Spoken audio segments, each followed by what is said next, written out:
Rohan, you ain't afraid of no ghosts. What do you got?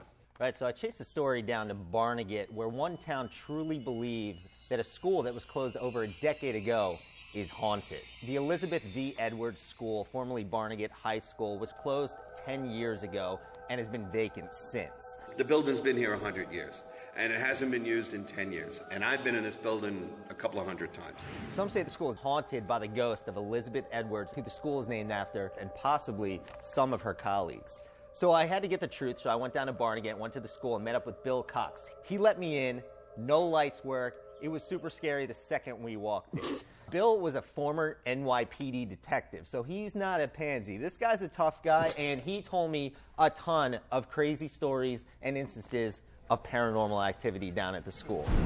One story he told me was that he was driving by the school at 2:30 in the morning, and he saw some bright lights on from the second floor. When I say it was lit up, it wasn't like there was a single light bulb on. It was all lit up. He went up to the room. All the fluorescent light bulbs from the ceiling were on the floor. They told me that the bulbs had been out for about a week or so. So there was no way that light could have been emanating from that room. There were some kids that were playing in the school. Security came to tell them to leave.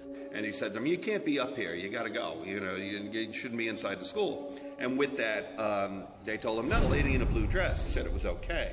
And it's well known that Liz Edwards, who the school is named after, would dress like that. There used to be an oil painting of Lizzie Edwards that hung in the lobby, and Lizzie Edwards is wearing a blue dress in the thing. So we kind of assumed maybe it was Lizzie telling them it's all right to come into school or something. We don't know. He also provided me with some photographs that are pretty crazy. My son took a picture from behind over this way and looked. You see one of these little orbs, a little white orb that's down at the end. But the thing is when you look at the still photo that was taken, it almost looks like somebody standing here. You can actually see their shoulder or whatever around the edge of this locker.